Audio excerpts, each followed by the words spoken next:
Elle, c'est Marie, première fille à être présentée sur cette incroyable chaîne. Enfin, un moment de grâce et d'élégance. À bientôt, 39 ans. Eh oh! Eh oui, elle va nous présenter son magnifique SV650, acheté neuf en 2006. Oh, et il y aura un bonus à la fin de la vidéo.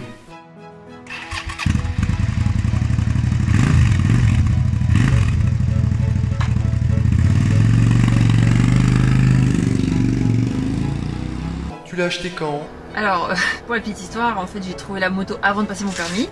Donc je l'ai acheté en janvier 2006, alors que j'ai passé mon permis en février en fait. Voilà, donc je l'ai eu quelques semaines dans le garage. Un peu les boules, non? Un petit peu, mais bon, comme je savais que j'allais avoir mon permis, voilà. Tu cherchais quoi à la base? Une moto plutôt légère et look sympa. C'est pour les grands? Enfin, c'est qu'au départ, comme je suis quand même 1m80, j'avais peur que le gabarit soit à limite. Et en fin de compte, non, nickel. Tu l'as payé combien? Alors à l'époque, j'ai acheté la moto 5800 €. En fait, il y avait une offre dessus. Parce qu'en fait, il leur restait 2 motos. Il fallait s'en débarrasser parce qu'il y avait un nouveau modèle qui arrivait. Et du coup, voilà, j'ai payé 5800 €. Elle est fiable? Bah écoute, ça fait 13 ans que je l'ai. C'est une moto qui a toujours dormi dehors. L'hiver, elle est juste sous un Porsche avec une bâche. Tous les matins, moi à 7 h quand je l'allume, elle démarre. J'ai fait l'entretien régulier. Bon, par contre, le fait qu'elle dorme dehors, forcément, il y a j'ai des petits pics de rouille par-ci par-là. Pas trop cher l'entretien? Alors au niveau de l'entretien, par les vidanges classiques à faire. Et une fois, il y a eu la grosse révision. Voilà. Une anecdote? Oui, j'en ai une. Cette moto a eu 2 accidents qui ne sont pas de mon chef. En fait, à l'époque, je l'ai prêté donc à mon ami qui était donc un jeune permis, parce qu'il a passé son permis après moi, donc il a fait ses dents sur ma moto. Voilà. Oh non, pas lui. Du coup, il a eu 2 accidents. Donc sur le premier, c'est dans un rond-point. Il a roulé sur un nid de poule et la moto est partie, donc partant de pluie. Donc là, il n'y a pas eu grand-chose, on va dire. Par contre, la deuxième fois, sur le périphérique de Toulouse, pareil, là, sous la pluie, la moto a chassé au niveau de la roue arrière. Il n'a pas pu la récupérer, donc ça va parce qu'il roulait pas trop vite. Mais bon, son genou a fini quand même dans le réservoir de la moto. Et pour vous dire, comme il était bien enfoncé dedans, il y avait la trace du jean incrustée dedans.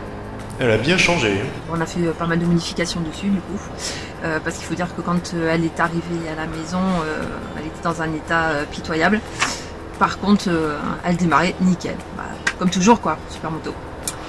Du coup on a refait une peinture complète, chez un carrossier avec un nuancier Suzuki. Donc moi j'étais partie plutôt sur du blanc, mais bon, moi je trouve que ça fait plus bleu que blanc après, à voir. Hein, Autre chose? Le radiateur a été touché. Le bon plan qu'on a trouvé, il faut savoir que à la base un radiateur ça vaut quand même dans les 200 €. Et nous on a trouvé donc un spécialiste en fait des radiateurs qui nous l'a réparé pour 50 €. Voilà. Il a injecté une résine dedans et c'est toujours étanche. Et ça fait bien 6-7 ans maintenant. Mais bon, il a pris cher. C'est quoi ce pot? Pot Mive en titane qui fait un bruit bien sympa par rapport à ce que c'était d'origine. Par contre, j'ai laissé la chicane parce que sans la chicane, c'est juste insupportable.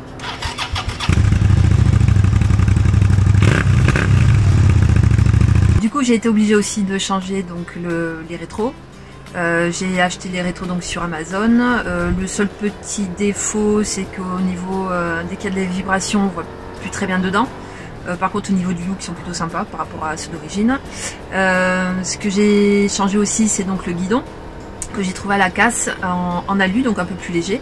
J'ai aussi changé les leviers, que j'ai trouvé sur AliExpress, réglables, donc plutôt pratique parce que j'ai grande main. J'ai changé aussi donc les clignotants, que j'ai trouvé aussi sur AliExpress. Donc à ce niveau-là, bon, je pense qu'il peut mieux faire. Ils sont pas très, on va dire qu'on les voit pas très lumineux. Surtout que j'en ai un sur les deux qui est encore plus faible que l'autre. Donc bon, c'est du pas cher. Donc moi je pense que il faut pas hésiter à mettre un petit peu le prix si vous voulez quelque chose un peu plus qualitatif, on va dire. Ali Racing. Pardon, une rechute. Alors j'ai changé aussi les disques de frein.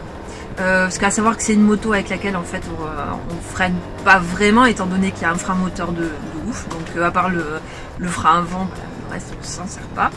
Donc j'ai changé les disques. Par contre, quand j'ai regardé le prix des disques d'origine, c'est juste hors de prix. Donc pour un petit peu moins cher, j'ai trouvé des disques pétales carrément plus sympas. Donc j'ai acheté ça, j'ai choisi ça. J'ai rajouté aussi des liserés au niveau des jantes. J'ai aussi viré la grosse bavette qu'il y avait derrière. J'ai mis un radeau à la place que j'ai trouvé à 50 € avec une peinture aéronautique. Ça fait taf, nickel. Et j'ai aussi donc changé le support de plaque. Dernier changement qu'il y a dessus, donc c'est un capot de selle. Donc moi perso, j'étais pas spécialement, bon, j'avais pas plus envie que ça. Donc monsieur le voulait, donc il se l'est trouvé sur internet. Et pour la petite anecdote, quand il l'a trouvé, bah, il manquait une pièce, donc il a fallu bricoler comme on a pu, mais bon, on va dire que ça tient. Aujourd'hui, s'il devait avoir encore un changement à faire, et il faudra que je m'en occupe, c'est la selle, bon, parce que forcément c'est celle d'origine. Plutôt débutant ou confirmé? Franchement, à tout le monde. Débutant, oui, parce que c'est une moto facile à appréhender.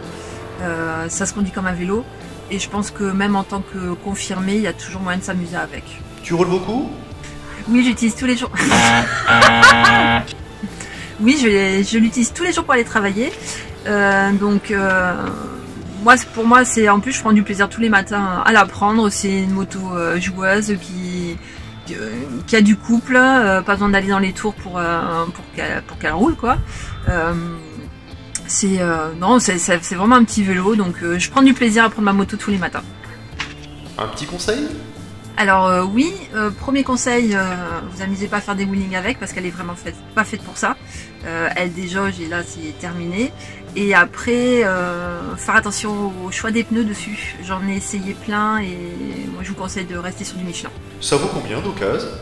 Alors d'occasion, moi je trouve que c'est une moto que je recommande parce qu'on en trouve plein. Et ça démarre autour des 1800 € jusqu'à 2500 €, même si ça me paraît un peu beaucoup. Eh bien, complètement merci à toi.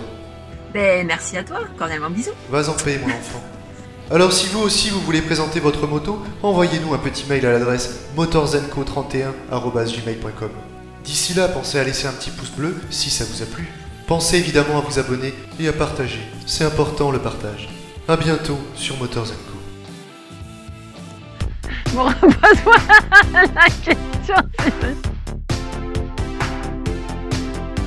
Alors, j'ai passé mon permis en 2020. 2020.